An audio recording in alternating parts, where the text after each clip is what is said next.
Hello, Paper and Glam readers. Welcome to another Book Club Thursday. If you're watching this in real time, tonight we are discussing Jenny Han's, or is it Han? I guess it's Jenny Han's, To All the Boys I've Loved Before.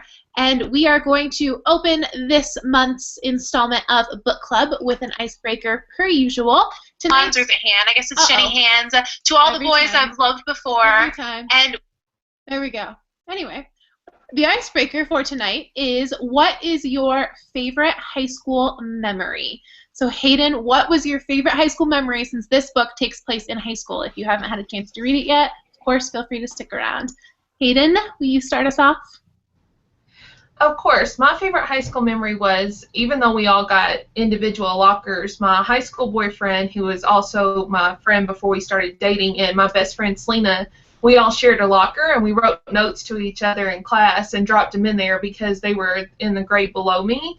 And so it was always fun to go in between classes and check your locker for notes and write back and forth.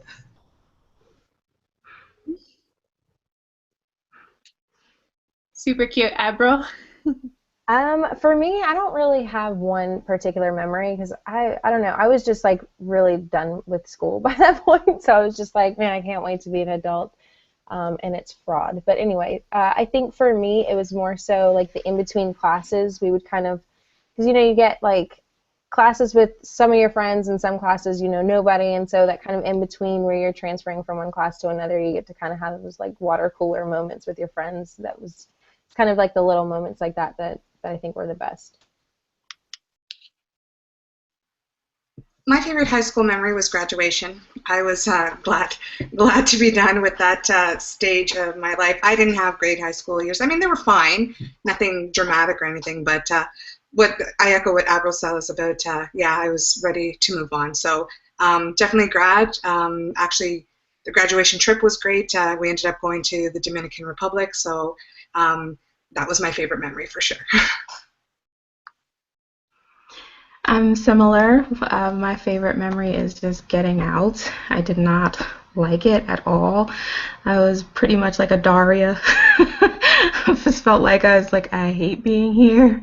I'm not a big fan. Like, it wasn't as if I was tormented or anything. It was just like I felt so over it. Like I had that attitude, like, oh, really? Like, this is such a waste of my time.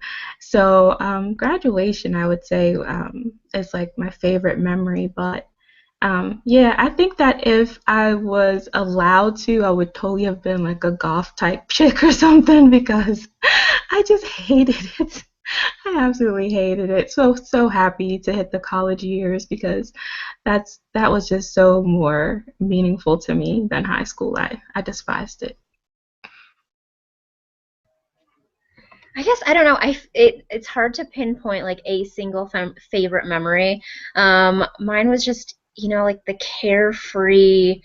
I often want to go back to those days of high school, just the carefreeness. And really, mine was probably the summers in between high school, like the summers in between grades, because we just were wild, and we would go to the lake and the river and, just do fun activities that, I don't know, as an adult you just don't blow off, or I don't blow off an entire weekend. It feels like you've got like things to do and responsibilities, and I don't know, that was the best part of it.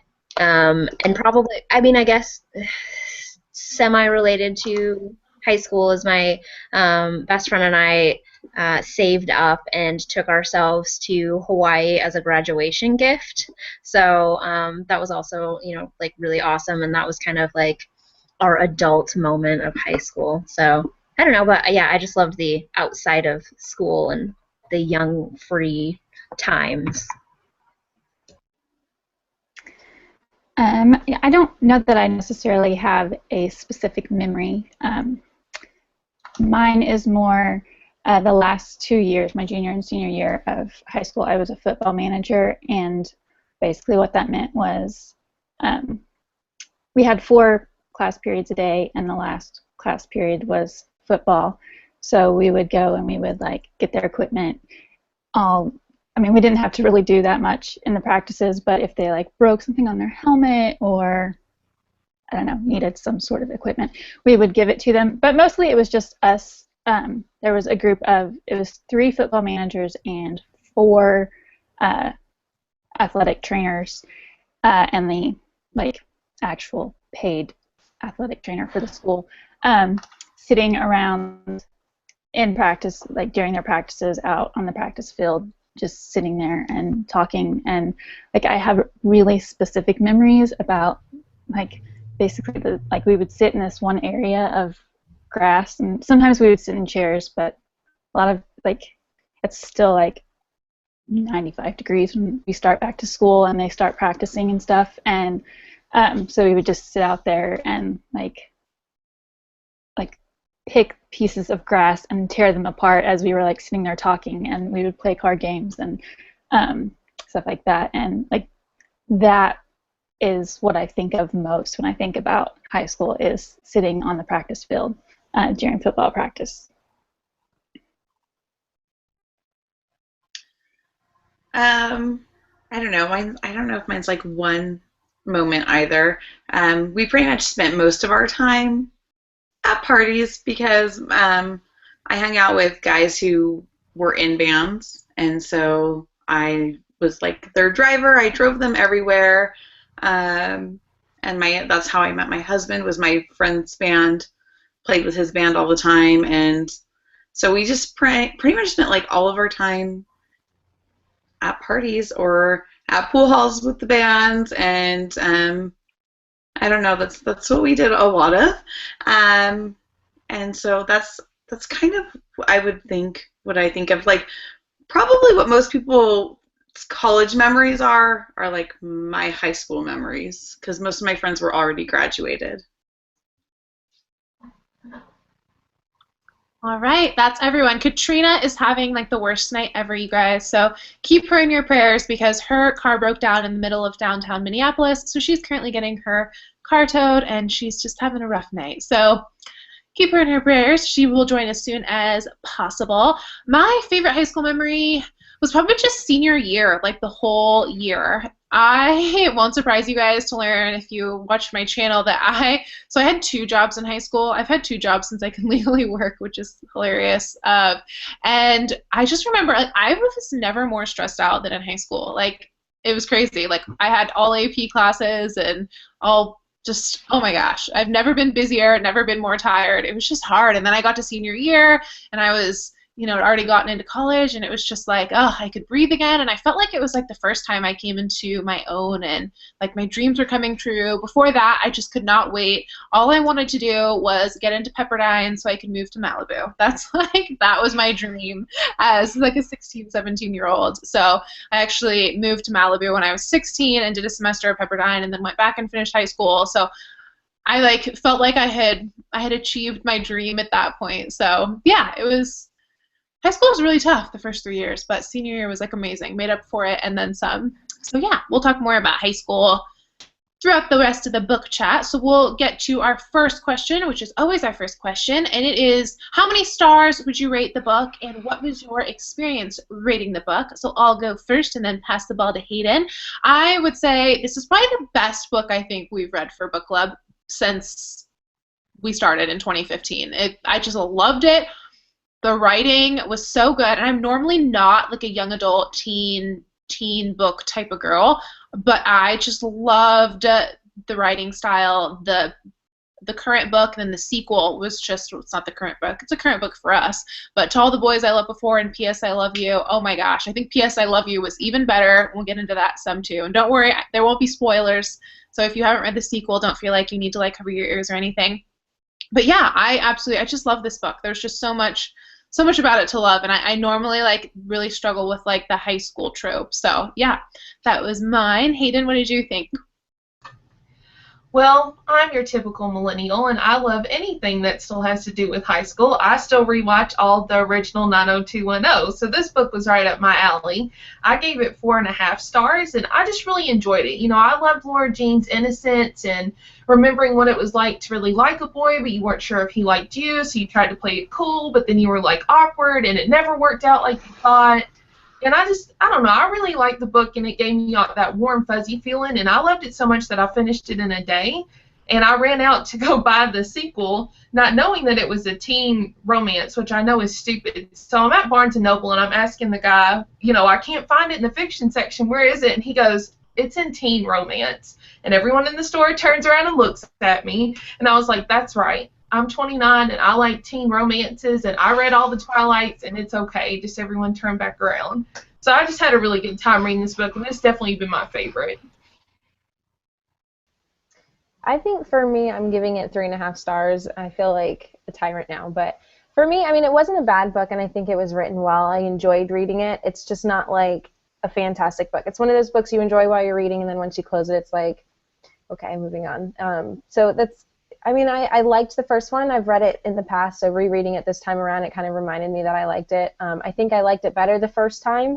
The second time, I was kind of like, okay, we kind of know how this is going to play out. I will say I do like Lara Jean as a character, and I like, especially into the sequel, that she kind of remains the same. A lot of times you lose like the I guess what makes that character them. You kind of lose that as the story goes on, and especially as you have a sequel. So that's one thing I have to say. I like her as a character. She's relatable. She reminds me a lot of like the way that I thought when I was young. It just wasn't. I've read better books, and I've especially read better kind of like young adult books. So it wasn't my absolute favorite, but it wasn't bad either. So a solid 3.5 stars for me. I want to preface my rating by saying I read this right after finishing Gone with the Wind. So this was a super light read. I would say I would give it a 4 because I did like it. I did enjoy it. I agree with what Audrey was saying about I don't know that I would go back and reread it again. And for me, it felt kind of awkward to be reading the story from the narrative of a teenage girl, because I have a teenage girl, so that was kind of weird, you know. I would, along the lines of what Audrey said as well, I like the conversation style of the writing, so that was cool. So that kind of made it a good book for me, but it was a little light, like I said, compared to what I'd just been reading. It was.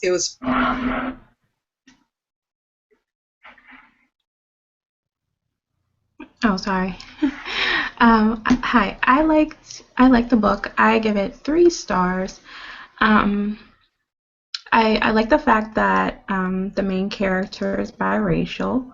I like that she, in my mind, seemed to be like a normal teenager. I don't know if that makes sense, meaning that she was, she liked to scrapbook. She liked to hang out with the elderly. She liked thrift stores. Like, I don't know, I liked her innocence. That was refreshing in reference to young adult. And I listened to the book on Audible, so I really did enjoy the person who was telling the story, and I was into it. I really liked it. I think that the only reason I gave it 3 stars was because I felt like some of the characters like just kind of stayed in that one dimension that seemed to be their the roles that they played, like, you know, Margot being the big, like she just, like, Margot stayed the big sister, and the little sister was like the bratty sister. The whole, like, I felt like they just stayed in that one little zone. But I'm looking forward to reading the sequel. And of course, I only gave it 3 stars because of the ending. I don't like when books just end. Like I know it has a sequel, but I mean, give me something else that makes me like happy at the end of this. So yeah, that was my experience. I gave it a 3 stars. Okay, Tabitha, I just have to say I actually really loved the ending, because I could have stopped and just been happy, like, she's writing him a love letter, they're going to get together or get back together, and I'm fine. So, I don't know. And I actually read that last sentence at, I don't know, the beginning of the book. So, I was happy with the ending because it leaves it ambiguous. I could make it whatever I wanted it to be. So, I was really hesitant to read the sequel because I didn't want to know, like, whether Dear Peter ended in a flop or, you know, it wound up being great. So, I loved the book. I I think probably a 4.5. I mean, it was really great. And I had a bit of a book hangover when I finished it, so I had to pick up the sequel, even though I didn't want to, because I'm a hopeless romantic, and so I wanted it to just end with I can make up whatever I want. So the ending totally worked for me. But yeah, so 4.5, loved it. I read a little bit, listened to a little bit on Audible, as I typically do, and yeah, the narrator was great. I mean, she had like the perfect, like perky, quirky teenager voice, I guess, and I was a little bit hesitant. I mean, I read the first couple pages and then didn't pick it back up. And then once I continued reading it is when I really got hooked, because I was a little skeptical in the beginning, but it definitely proved to be a really good, fun, light read. I enjoyed it a lot.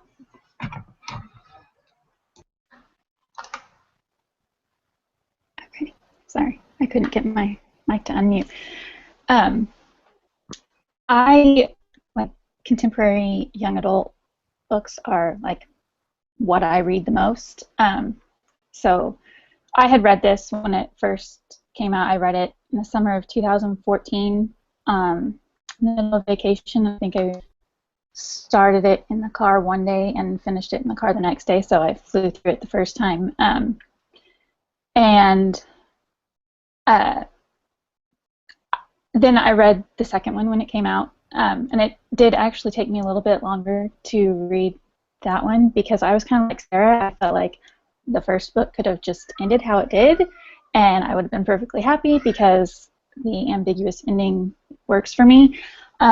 So it actually took me a while to get into the sequel, because first of all, it had been like over a year since I had read it, and so I would have been fine had this been the only book. And as I was thinking about it this time, I think I kept getting the books mixed up for some reason, because they do like go, I mean, the second one starts with the letter that she wrote, and so I think I was getting them mixed up a lot. But this book itself, I would give 3.5 stars. I like Jenny Han's writing. She gives a lot of detail that like makes everything come to life, and I like the relationships and how she writes them, and it's just like a good contemporary young adult book. No like outrageous things. It's super dark. It's just a girl going through high school and like in the middle of first love, and I like those kind of stories. So I mean, it works for me.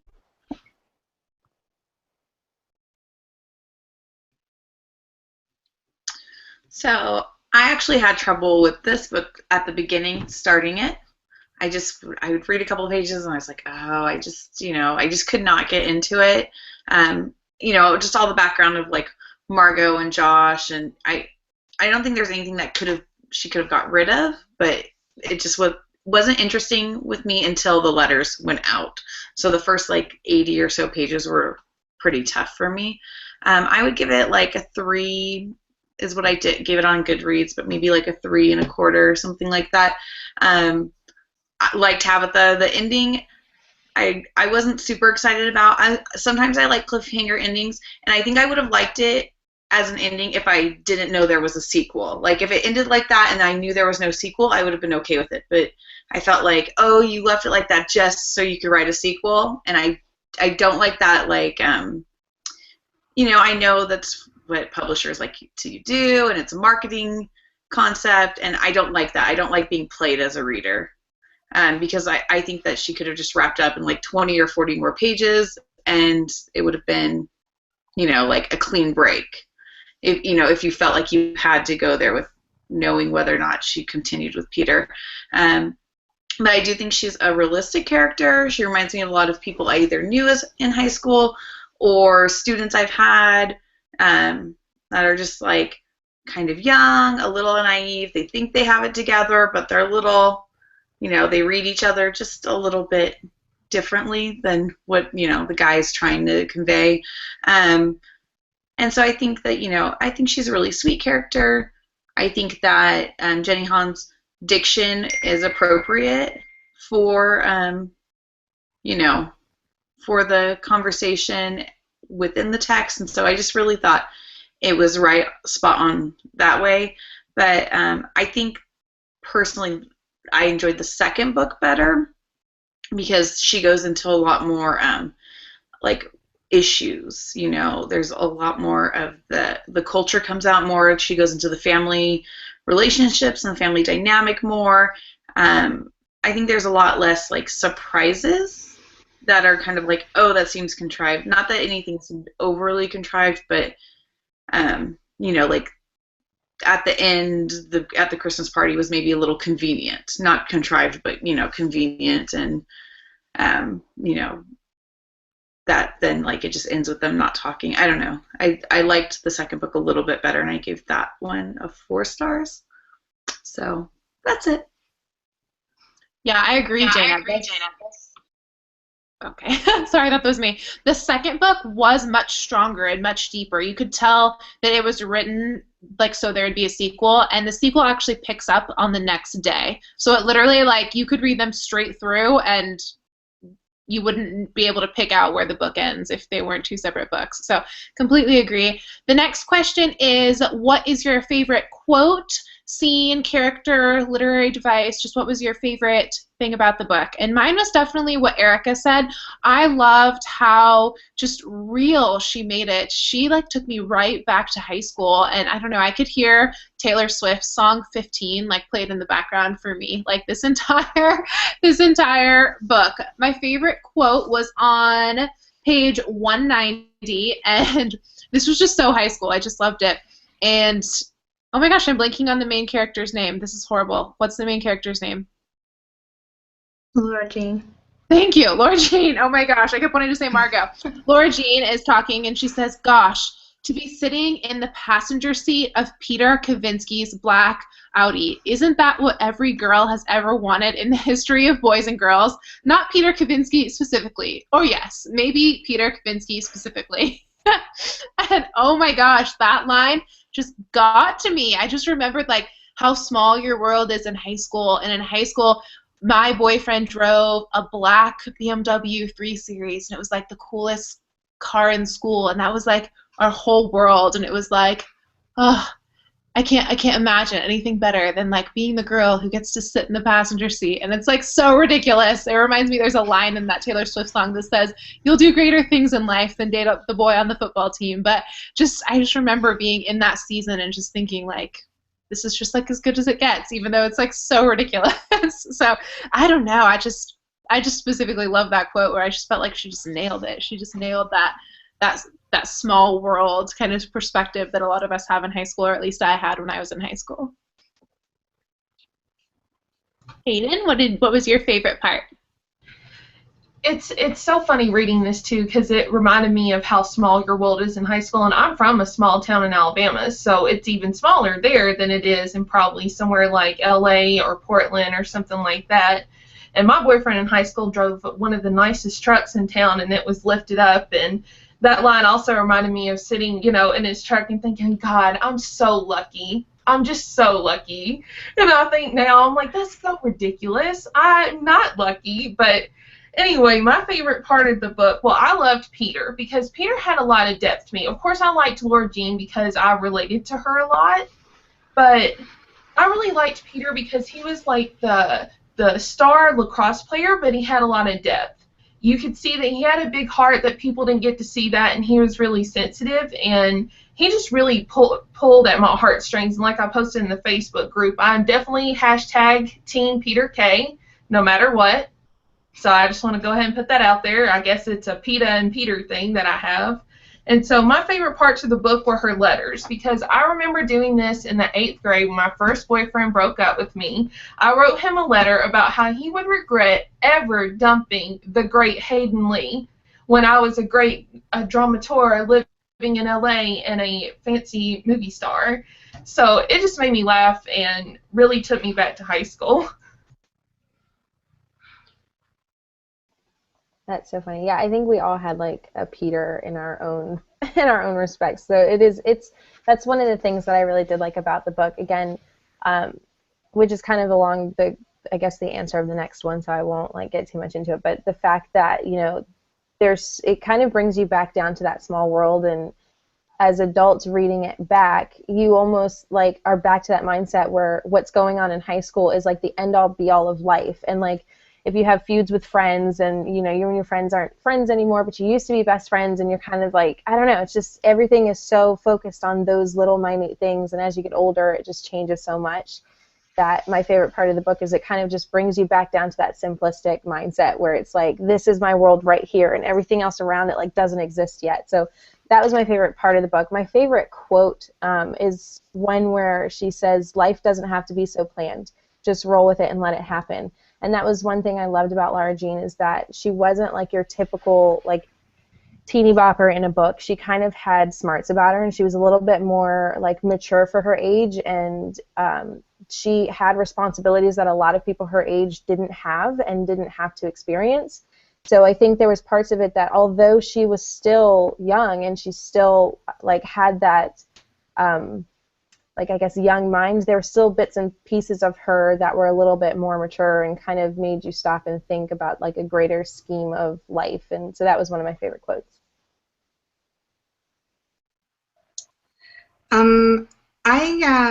I really like Lara Jean as well. The part that I thought was kind of interesting was when she read Josh's letter to Margot.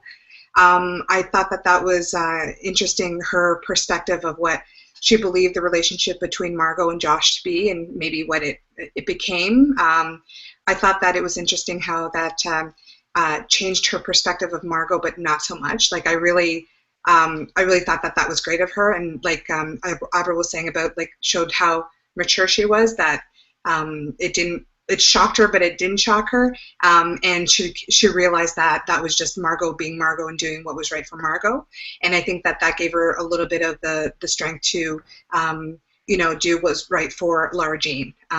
So I really liked that part. I really liked Peter as well. Peter was pretty funny, and I really liked Lara Jean as well.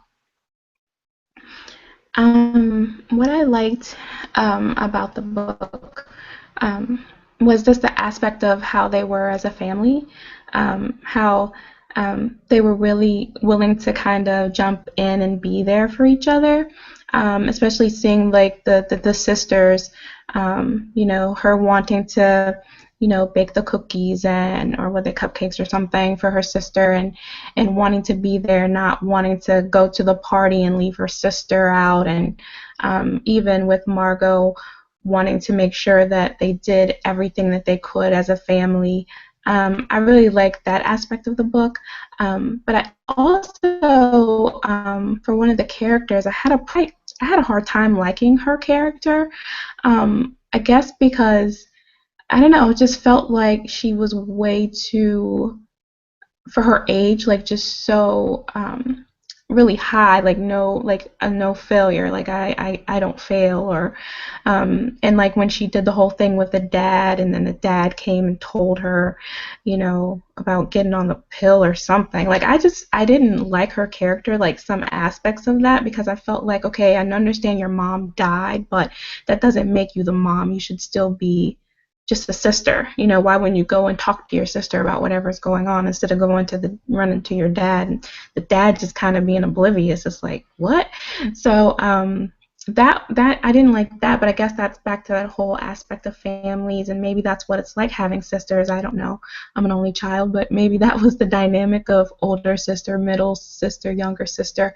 But I enjoyed that part. I felt like the way that she wrote it made it really nice and easy to read, and like a story that you could get into and want to know about their family and want to know about their life. So that was a part that I enjoyed.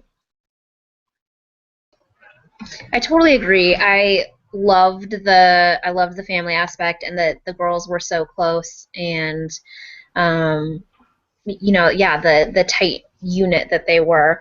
I also, I think Kitty might be my favorite character. She's such a little monster, and I love spunky little kids like that. I mean, I would not want to raise that kind of spunky little kid for sure, because I would be pulling my hair out. But I love spunky little kids. So Kitty was definitely my favorite character. I just really loved that the quirky girl got, like the popular guy. I loved that. I guess I self-identify as like the quirky girl myself, and so thinking back to high school and just how dreamy that would have been to like snag the most popular guy or the cutest guy or whatever. I don't know, I loved that, how awesome that was.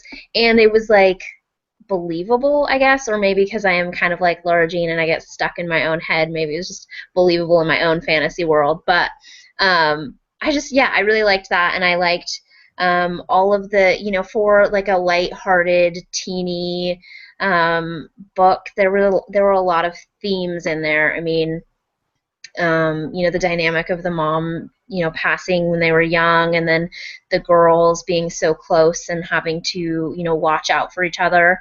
I don't know, I liked that, and the natural teenage angst and things that happen. I don't know, I liked it. Lots of favorites, I guess. I'm kind of with Tabitha. I think my favorite part was the family dynamic, especially that with the sisters. I don't have sisters either. I have an older brother. I always kind of romanticize, I guess, sisterly relationships, like having that person in your house that's, I don't know, like I had my cousin, she lived in another state. She was 3 years older than me. We only saw each other like twice a year. I liked to think of her as my sister, but I mean, it really was not anything like a sister, because I had a friend who was the youngest of 3 girls, and it was just drama all the time at her house. But I still kind of envied that too. Like, I don't know. I don't think I actually would have liked it, because I kind of avoid drama, but just the idea of those relationships, and I just think that she wrote those really well. And my favorite quote was at the very end of the prologue, and I just thought it did a really good job of setting up the story. It says, "If love is like a possession, maybe my letters are like my exorcisms.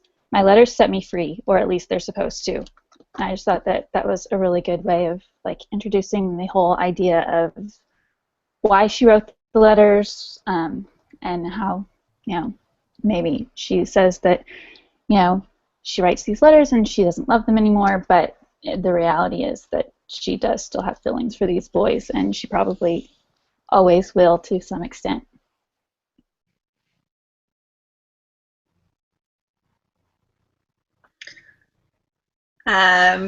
So I really liked part of the family dynamic, of the girls, but it's super small. But when she goes to Peter's house, I love the way that his little family works too, and it's kind of like the opposite, because it's just him and his brother and the mom.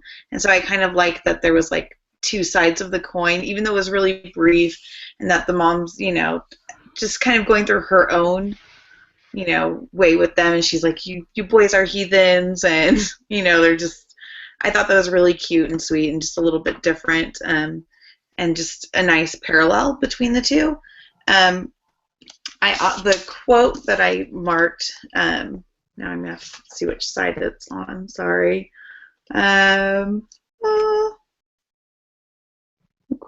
There are certain outfits you have that make you feel good every time you wear them. And then there are outfits where you wore them too many times in a row because you liked them so much, and now they just feel like garbage.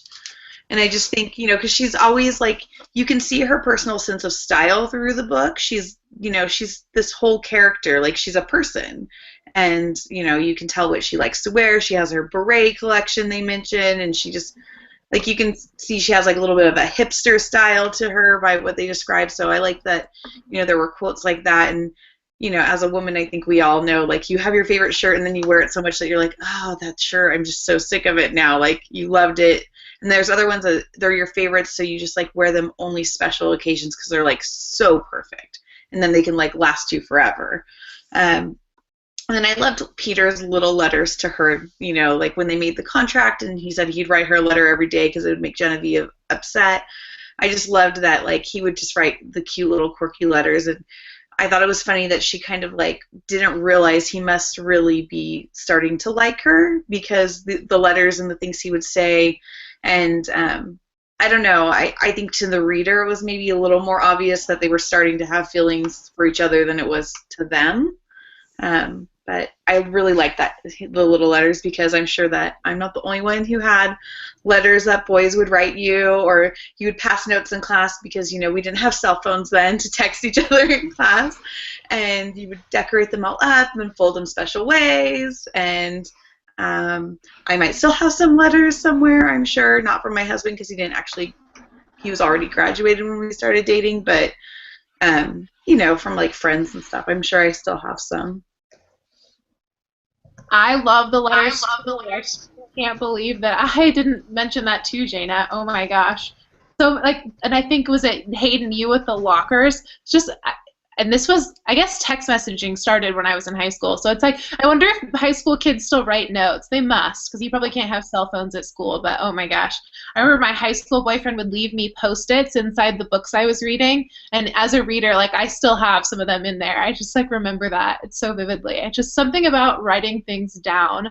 I don't know. I'm like an aspiring writer. I really want to publish a book one day, and it's like I process everything through writing. So I so related to Laura Jean too with her scrapbooking and her washi tape. I was like Laura Jean in high school minus the sisters. But Katrina has made it. Katrina, what was your favorite part of the book?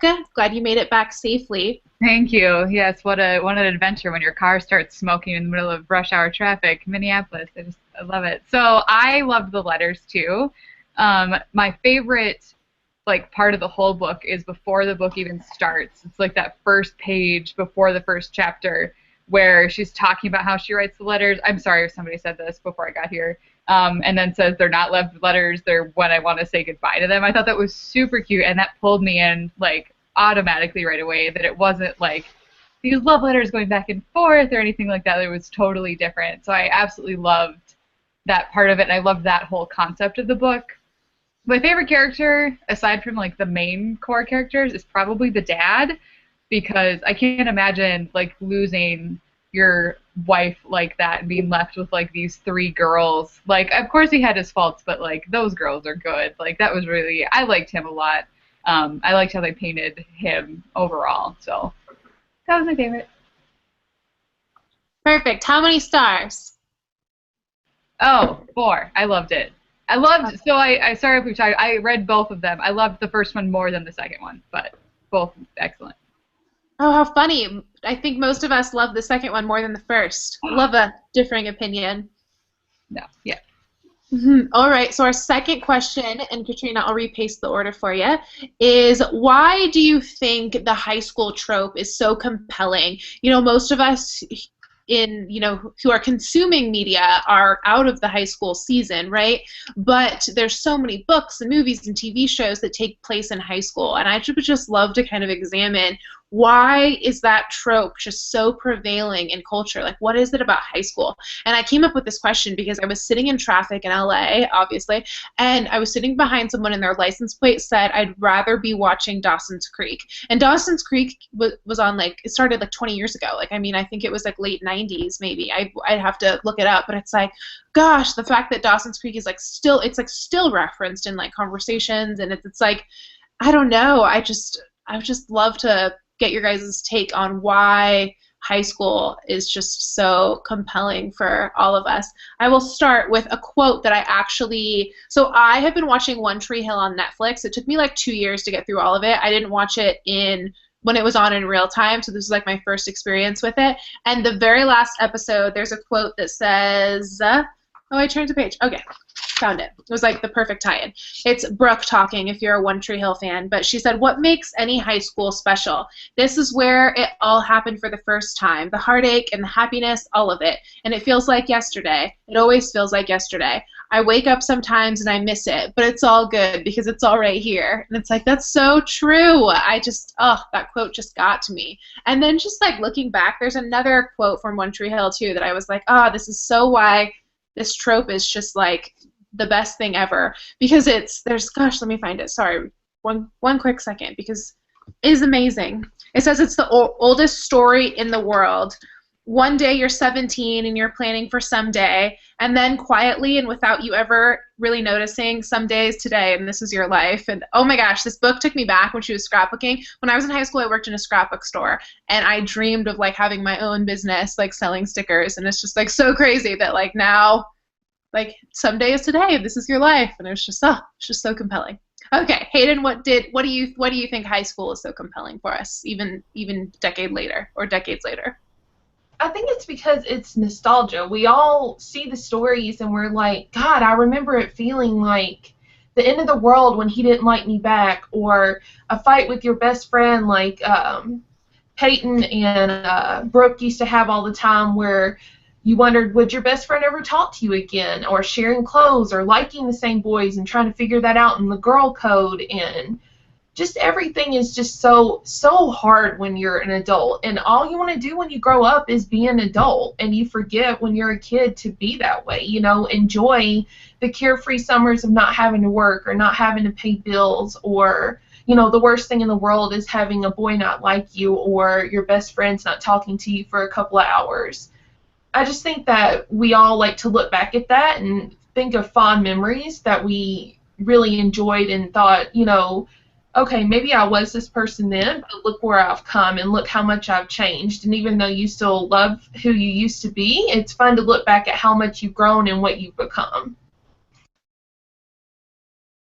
I definitely agree. I think, like I was saying before, it's almost like you're in a small world when you're in school, where like everything is so exaggerated, and like the world could end over the smallest thing. But when you're in that moment, it's so real and it's so like epic and it's so big, and you feel so much harder, and you like, all of the emotions. When you're happy, it's like a true excitement. When you're sad, it's like it's a true sadness, and it's one of the most genuine points, I think, of our life, when we're just old enough to kind of do our own thing, but not quite old enough to be thrown to the wolves, sort of deal. And so I think for me personally, I think a lot of it is, again, the appeal of kind of going back to that mindset, but it's also kind of revisiting like the if I knew then what I know now kind of thing. Like life could be so much more serious once you get out of high school. And I know for me, when I was in high school, I just could not wait to be an adult. The whole time, every time you grow up, you want to be 1 year older. You want to be 5 years older. You want to get to that next like point in life that makes you an adult. And then when you're an adult, you're like, God, I would kill to go back and just have a redo, So I think it's just going back in a book is the closest thing that we have to that redo, and kind of reliving those emotions and feeling the way that we felt back then again, even if it's just for the few hours that it takes us to read that story. I agree. I think everybody enjoys it so much because there's always that element of relatability. It could be a totally different experience, but there's always going to be something that you can relate to on some level.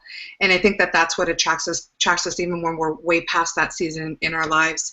I think that we could read someone else's experience and know that we have our own story to tell, whether it's the exact same or polar opposite. I also think that we're often attracted to it because maybe we look at someone else's experience and refer back to our own and think to ourselves, well, maybe I didn't have it as bad as I thought I did, relative to perhaps the story that we're reading. Yeah, I can understand that. I think that it's the main thing is that all of us, we go through high school, except for maybe people who are homeschooled, but we have that experience. So it's so easy to either have a memory, spark a memory, even if it wasn't our particular personalities in school. We knew a girl who was like that. We knew a guy who was like that. We knew someone who would fit some of these stereotypes that happen in the young adult or high school stories. So I think that sometimes it's fun to just go back and maybe visit some of those stories and some of those experiences. And I think that's it's like the nostalgia is kind of fun, and you get to actually be in someone's world. So let's say I was not let's say I wasn't a jock or, you know, a sports type person in high school, but if I want to have that experience, I can pick up a book and read and have that experience from that perspective. So I think that's probably why they do so well, and even the movies and the TV shows is just because it's something that we all can relate to. Just happen, you know, we all have to go through high school. But I personally enjoy it. I don't even know if I don't even know if I'll age out of it. I find it fun, or, you know, just to kind of visit for a while. You know, it's better just to visit than actually feel like, oh, I went back. I don't desire to ever go back or do any redos or anything like that. I enjoyed my, you know, my life, but it's definitely nice to go and visit someone who might have been a cheerleader or might have been whatever the stereotype is. So I think that's kind of the draw to it. Yeah, I mean, I totally agree. It's the nostalgia, and I think just like the relatability maybe of, I mean, again, yeah, we all went through high school, and whether or not we were the person that we're reading about in the book, I think we knew that person, and, you know, so can relate to them, or they were our friend, or they were who we wish we could have been. So I think it just, yeah, I mean, and I don't know, I feel like high school is, again, yeah, everybody, either you loved high school and that was your glory days, or you were so thankful to get out of there, but now you can look back fondly and think about you know, what it was like and what you would have done differently. And I don't know, I mean, I guess, yeah, for me it just always makes me kind of wistful and nostalgic. So I think that's why I like it, and that's why I consume, you know, like teeny bopper shows and the books, and because it's just, I don't know, such a guilty pleasure, and so nostalgic for me.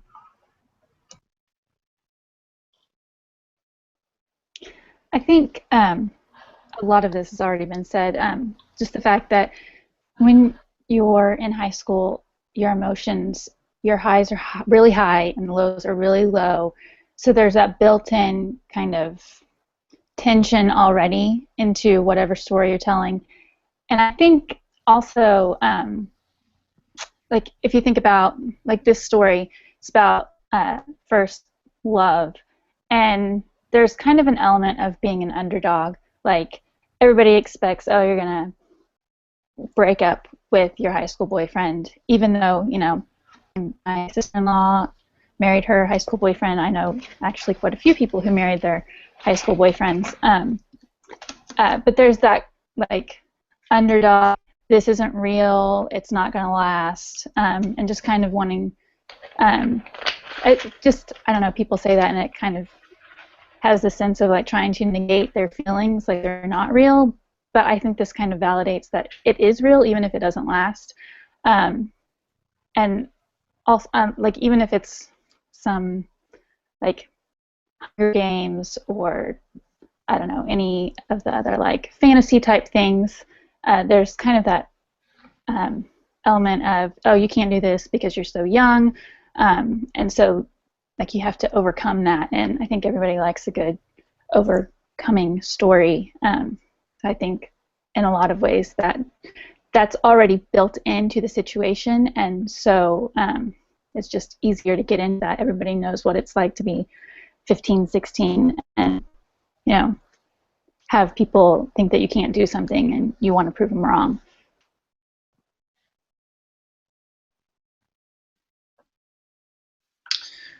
Yeah, I think, you know, obviously, like most of us have said, nostalgia plays a big role. You know, you just sit there and remember, especially when I was reading the second book, I was finishing it up on my anniversary the other day, and my husband was, like, asleep in bed, and I was like, oh, and it made me all, like, excited about, like, about like just stupid stuff, like when I would wait up till 10:30 and wonder why he hadn't called me, just to find out he was asleep, because boys do stuff like that.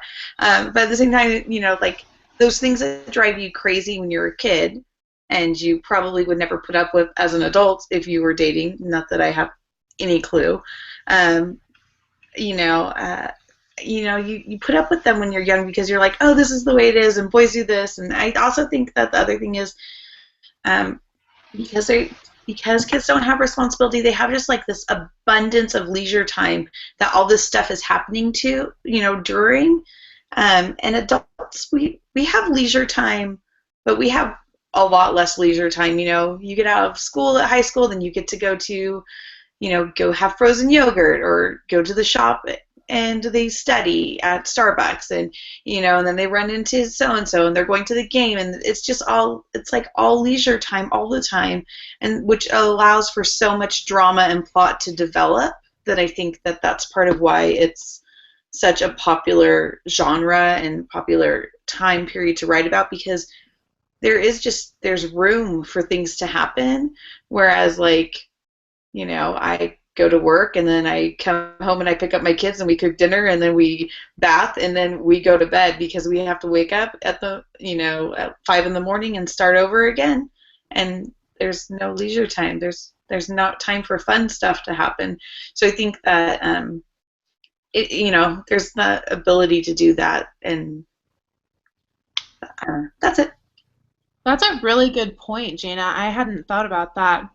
Rebecca in the comments said something that's really just spot on. She said, I really liked how this book didn't fall into the modern high school storyline wherein the author, producer, or whatever, places high school students in adult situations. It felt authentic to a real high school experience rather than an over-the-top depiction. And I love that. That is so true. It just felt very, very true to life.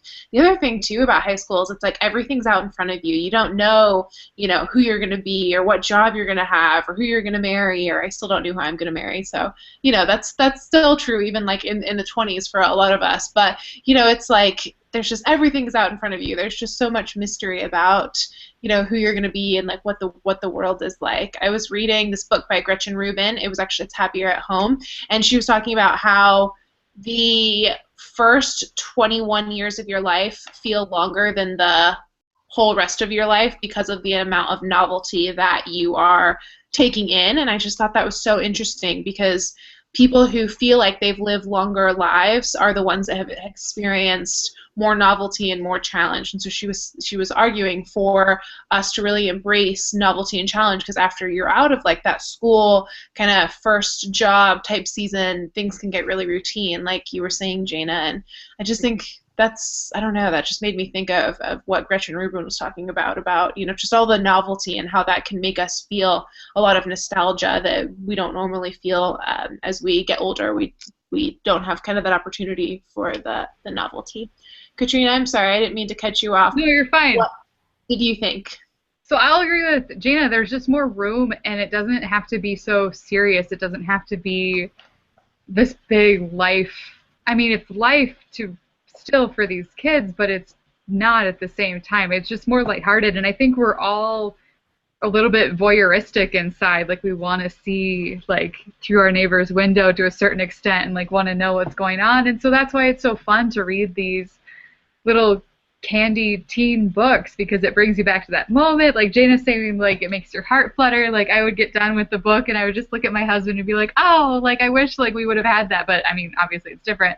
So it's just cute. Like, it's cute and it's light, and I think that's why people love it and why it gets written so many times, because the majority of the population can easily relate, and all of us that are clearly not still in high school will still go back and read it and love it. And I would have read it and loved it when I was in high school too. So I think that's why we all latch on.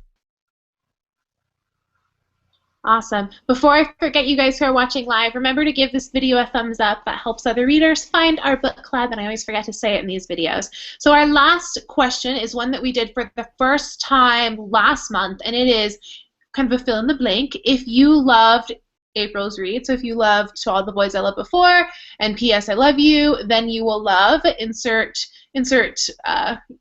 another analogous book, for lack of a better word. And I don't know, I really struggled with this. I've shared before, I don't read a ton of like young adult, but what I could really think of was John Green. I think he's like the one that I feel like kind of has that high school time nailed down without putting, as Rebecca said, without putting kids in adult situations. The Fault in Our Stars is an outlier. That one's not super typical of the other John Green books. We read Paper Towns last June, so about a year ago, and that one, I don't know, it's hard to compare. I just absolutely love Jenny Han, and John Green's good. I don't know. I might have to defer to you guys on this one, but I would definitely say Paper Towns would be a good one. Hayden, what about you?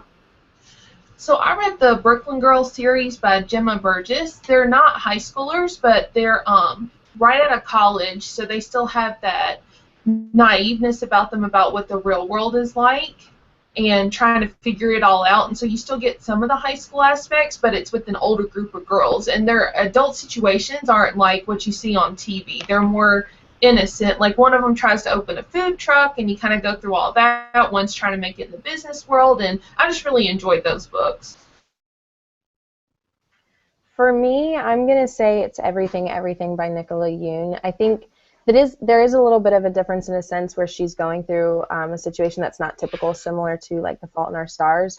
But I think the idea of like a first love, or like that epic feeling of falling for somebody in such an adolescent way, well, not even an adolescent way, but in the way that you do when it kind of becomes your world and that's everything, and you take risks that we typically don't as adults. And that whole, I guess, idea that we've been discussing is very prevalent in that book, and it was a book that was probably targeted more towards like young adults, but I really enjoyed it.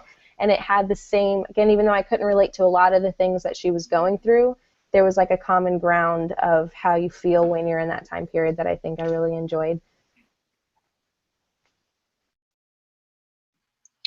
I would say Finding Audrey by Sophie Kinsella had a similar flavor. It was an easy read, and it was from the perspective of a teenager, and it kind of went through some teenage angst, and it dealt a lot with someone who had like anxieties. So I think that would be relatable to some teens. And like I said, it was an easy read, easy to get through, kind of from the same type of perspective. So I would say Finding Audrey by Sophie Kinsella. I was looking, I kept looking for this book that I read when I was in middle school, but I could not remember the title of it, and I was searching and searching and searching, and I could never find it, but it was so cute. It was about a girl in high school who loves to play tennis, and her mom, she's like a tomboy, and she doesn't like care about how she looks. She usually looks scruffy. She was wearing sweatpants or something, and her mom just wants her to be a girly girl, so she always buys her all these dresses, and she hangs them in her closet, and she's just like, but she doesn't care until she meets this new boy who comes to school, and she starts choking on a pizza, and he gives her the Heimlich. He gives her the Heimlich and saves her, and so she like falls for him or whatever, and it's so cute. But I cannot remember the title for anything. I remember like the cover of the book. She had on like a cute little tennis skirt, and it was just a cute little story. But I couldn't find it anyway. But what I'm gonna suggest is Anne of Green Gables. Just because of how the innocence of maybe this character just reminds me of the Anne of Green Gables character, so I guess that would be my suggestion. And I've also suggested this one before, but it's still young adult, but it's college, and it's A Beautiful Disaster by what's her name, Jamie McGuire, and those are my suggestions. So I guess the book, I just kept thinking it really reminded me of The Duff, that was one of the book to movie reads last year. So I guess, and I really enjoyed that book also. I mean, very contrary to my high school experience from what I remember. But I remember really liking that book. And then kind of weirdly related in that it's set in high school, and there's that, you know, like trying to figure out what guy you like. I haven't read all of them, but the Vampire Academy series, I've read a couple of them. They're pretty good, fun little high school reads. And there's the, which I don't like typically, there's the, you know, which boy do I really like storyline. So that is part of the reason I stopped reading them, because that's a really heavy theme in those books. But definitely really enjoyed The Duff and Vampire Academy, which is by Rachel Mead, and The Duff is by Cody Kipling, I believe. I will second Everything, Everything. I read that last year, and it was one of, I think, 5 books out of all the ones that I read last year that I gave 5 stars. It was amazing. I would say anything Stephanie Perkins. I would start with Anna and the French Kiss. I think that's probably most similar to this book out of the 3 in that companion series, but they're all good. Anything Sarah Dessen. She writes in a very similar style. And a book that I just read recently, which is not YA if you don't like the high school trope, is a retelling of Pride and Prejudice called Eligible by Curtis Sittenfeld. And it's a modern retelling. Lizzie is a journalist. Jane is a yoga instructor. Bingley was on like a Bachelor type TV show. And so that's kind of how he like is so desirable. And he's also a doctor. And Darcy is a doctor. And then it has, you know, Kitty and Lydia and Mary all have their own little stories going on too. So if you don't like the high school thing, but you still like kind of the family dynamic of this book, and if obviously it's going to be Pride and Prejudice, but retold in a modern setting, that would be a good book. It's Eligible by Curtis Sittenfeld.